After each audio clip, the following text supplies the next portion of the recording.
What do you do if you have a driveway, no garage, nowhere to put it, and you have a motorcycle that maybe you want to park somewhere when you're not riding it and keep it protected from the elements? Well, after selling my trailer, my Harley's naked. And I know you could just buy a bike cover and put it over there, but I've learned that over time, it'll scratch the windshield and painted parts, even if it's a soft one. Even the fancy ones I bought years ago, they just didn't work. The trailer was a great solution, but it's gone now, so I had to think of something else. So what did I do? I called up Speedway Shelters, and I got 2 touring shelters for my Harley and my wife's Harley, which is out back of the house.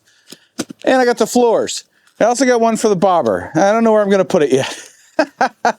So in today's video, I'm going to show you how to set one of these up. I've never done it. I'm going to do it for the first time on camera. It's going to be a lot of fun.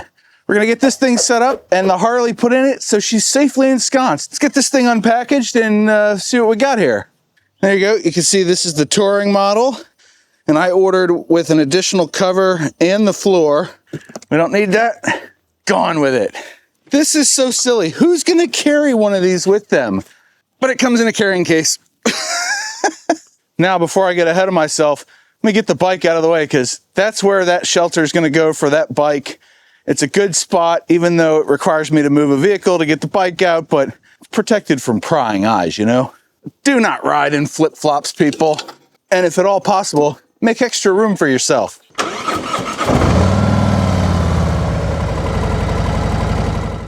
Now that she's out of the way, clean up where she was. Now we have a nice clean workspace. All right, I just checked the instructions. Step 1 is clean the workspace. I'm ahead of the game already and no tools required. I'm gonna read through this and get this thing set up. We got the first frame pieces together. That's exciting. Now we're gonna install these. Everything came packaged, all the hardware, in this nice little bag. That's pretty cool.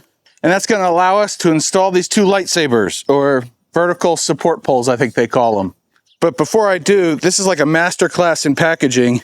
We've got our, whatever these pieces are, support beams, I don't know. But you can see they're in 2 pieces. And they've got a wire, steel wire that runs in between them. So you just flip it up, line it up with the hole there, and drop it into place. And it's doubled in length. If only all of life was that easy. Watch this.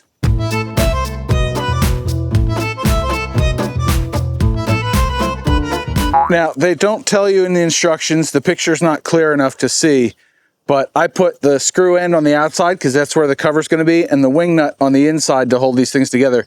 But there's 3 washers included. You can see them there.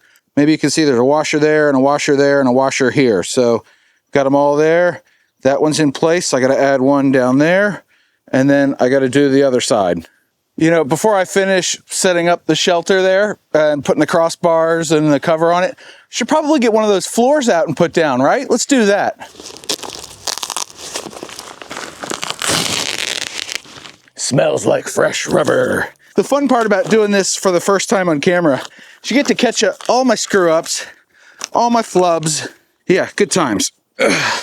Let me stop here. One thing I liked about my previous shelters, and I bought the trailer mainly because I wanted a trailer, but also because the vinyl on those shells wasn't really durable. It was good for a few years and then it started developing rips and it got brittle. But they had a thick plastic floor on the shelter. And so it showed up as one piece in a box. You unboxed it, set it on the ground, put your bike in it, and you were good to go. These, a little bit more involved. Come on, get out of that. There we go. Hello, hello. All right. I don't know if the floor is supposed to go on top of the anchor area or not. So, okay, so this is a nice floor. My first impressions are positive of the floor. I'm guessing it's supposed to go all the way underneath. Oh, John, you're an idiot. Should not have done it this way. At least it's sunny today for this install project. Chilly, it's in the 50s. That should be good. All right, what's next? What's next is installing these cross members. Everything is packaged really nicely in this setup. This is nice. So again, it's a ball and hole situation. Hole, and the ball's gonna be at the top of each cross member. Woo, that almost stabbed me. But you're supposed to start with this back one. We'll just get it here, like so. There's one. Let me do the rest. All right, there she sits. All the cross beams are on. Now I think we got to add the cover. Look at that. That's pretty, right? We're going to get started on anchoring this to the frame. Well, let me tell you, it gets hotter than Hades under there when, yeah, it's all enclosed, but oh, I need a break. I just need to attach the front to the cross member on the ground. So let me do that. I am in a deep, dark cave. They make it sound so easy. Just attach the Velcro, they say. Son of a biscuit. I would just about prefer tools at this point. I hope my bike appreciates all this hard work I'm going through. Probably not. She's probably gonna break down next week. Dumb motorcycle. Help. I've fallen and I can't get up. This has got to be the longest stretch of Velcro I've ever seen in my life. There, cover's on. Well, now it's set up, but I don't have any way to anchor it right now, so I have to figure that out.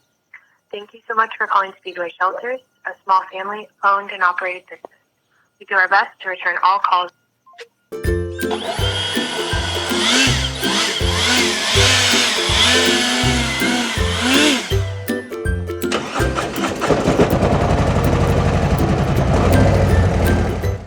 Oh, we're still recording? Huh. All right. So I made the mistake of not bringing this with me, but now I have a mark in the rubber floor that I know where to put this. I should make this easy. Well, now she's safely parked. Can I clear all this? No, I didn't put it back far enough. All right. I'll just have to get used to where exactly it needs to go. Bring this back about 6 or 8 inches. Slide the puck under. The puck slides on the rubber. Now it should clear handily. There, bike's away. I came up with a very temporary solution for keeping the front of this thing from opening up unintentionally. Let's take a look. Down here, where these two flaps come together, there's our base plate, and there's a locking tab for the front and the center section, so it'll keep it flat. And I just put a carabiner in here because I don't want to remember another combination. So that, I think, will work pretty good. Let me stop you right there, John. We're going to continue with the rest of this install. As you can tell, I've parked my cars back in the driveway. But I wanted to show you that I did, in fact, receive the double duty cover, the UV protectant cover. I emailed them and they called me back. Were like, oh, so sorry.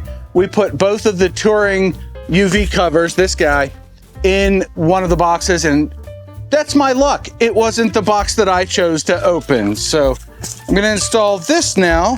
It's supposed to go over that cover and help protect it. So it's a cover for a cover. Yep, it's like having saddlebag guards or engine guards, but it's part of the package. I'm using it.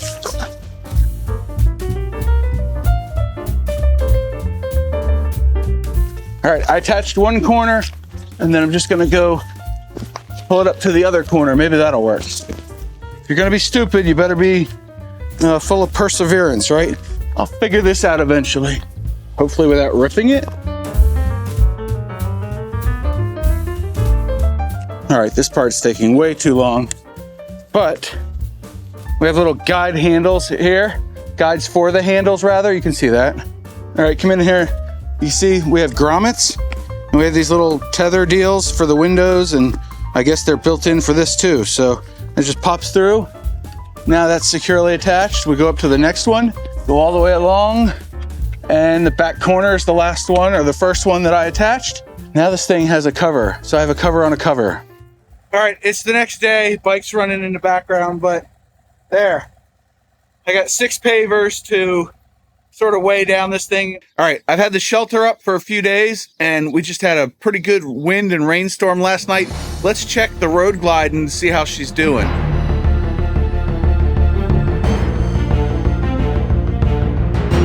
Bike seems to be perfectly dry. Let's see what looks like some dust and maybe something else got on there. But it's pretty clean under here. We've got some water lines there at the bottom of the floor. You can see where water ran across here because it's not sealed.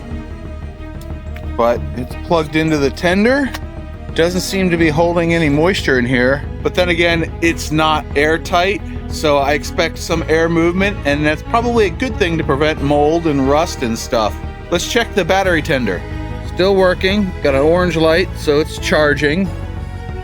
It's currently quite overcast, so I'm hoping that by the time I get home from work, it's fully charged. No, I'm not taking it today. Water running off the back. That's nice. Yeah, cover's doing a good job. Well, I guess welcome to part 2 of my shelter saga. It's good so far, but I needed to anchor it down better. So I got an anchor kit on Amazon. I'll leave links below.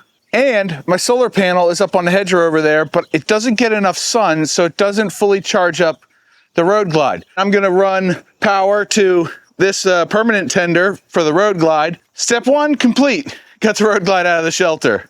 Step 2, remove the pavers. They're now there. I forgot what step I'm on, but I anchored the thing.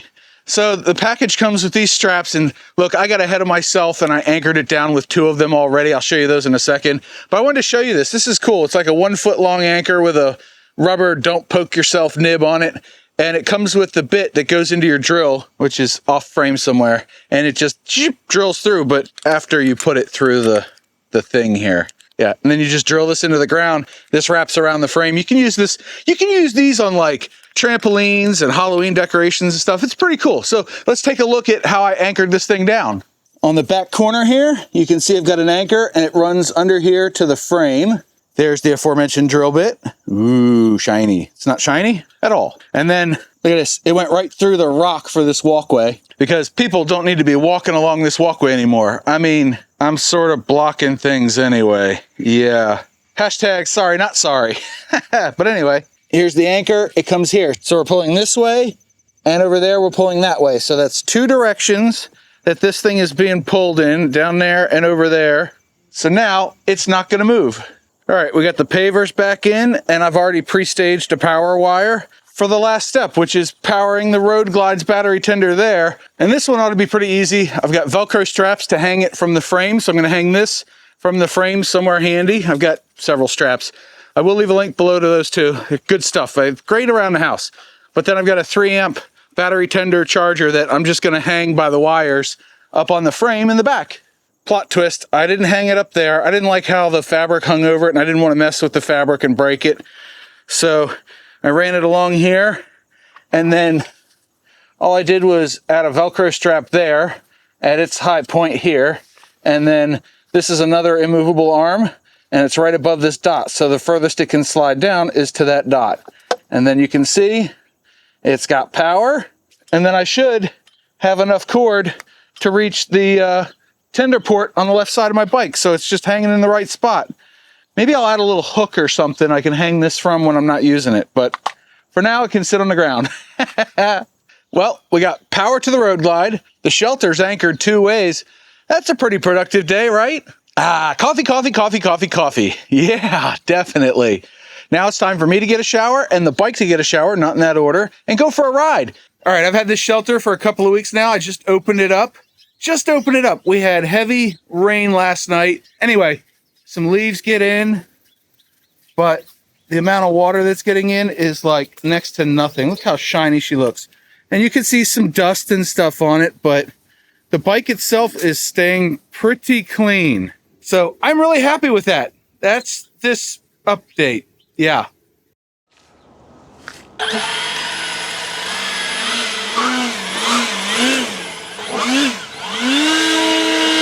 Well, I've had the Speedway shelter for 3 weeks now. It's time to show you some of the features and wrap this thing up. First of all, some of my thoughts on it. You saw kind of how everything went over the last few weeks, but you just saw me cleaning it out. Some leaves have gotten in, but honestly, I leave this thing open when I pull my Road Glide out and go for a ride, so the leaves just kind of build up in it. But while we're here, I do like how easy it is to open and close. If I keep my hand on it, there it is. And these grab handles are awesome. The cover seems to be doing well. And I'm gonna open this one up just briefly, but there's a screened-in window there. You can see inside. Can you see inside? But I find that the screen is a little bit fiddly to close because you gotta get the Velcro to line up on all the sides, but It seems okay, and honestly, along the bottom, if it stayed a little bit open, I don't think any water would get in anyway, but it's the side that I want to keep sealed. But I mean, heck, this thing acts like a rain fly anyway up there, right? But all my anchors are in. Every time I want to ride, I just grab this thing and yank. Okay, I pull gently, but now it's open, easy breezy. These pavers are working great. This thing hasn't moved at all. I basically have it as centered as I can get it, but without anchoring right there and right there, it's gonna flex a little bit, and I'm okay with that because I'm not drilling into my concrete. Here we can see the one little mark that my Jiffy stand made before I put the puck down, and it's had about a dozen in and outs, and the floor seems to be holding up nicely. This is the touring size again. That's the one I got. I haven't set up the other ones yet. Haven't had the time. I've been riding. It's been kind of nice out. But I do like the feature set on it. I do like that in the summertime I can open it up and get all the humidity out and all that. That's pretty cool. I would like the floor to be attached. They sent me plywood floor instructions. I haven't gotten around to it. Maybe over the winter, maybe next spring, I don't know. Now, I know somebody's going to ask, well, do you think it's worth the cost? It was what, $650 or something. And just a reminder, I paid for all three of my shelters that I got from them. So yes and no. It's a hard one because it's what's it worth to you, right? I think the feature set is good. And if this vinyl is as durable as I've read online, then it is 100% worth it because it won't be breaking down every couple of years and needing replacement like my last shelter did. Well, that's going to do it for the review of the Speedway shelter touring size setup with the floor and the UV cover. I will have an affiliate link down below. You get a discount, I get a kickback, everybody gets a win-win. So if you want to buy one, do that. If you have any questions, leave those down in the comments section and I'll get right back to you with the answer. Anyway, I hope you're having a great day. I do appreciate your time watching. I hope you got a chuckle out of watching me futz around with this thing for a few weeks. Anyway, until next time, go check out this video and don't forget your two mantras. 1, you have a 100% track record of making it through a bad day. And 2, do something nice for yourself every day. Or do something nice for your motorcycle and put it in a shelter.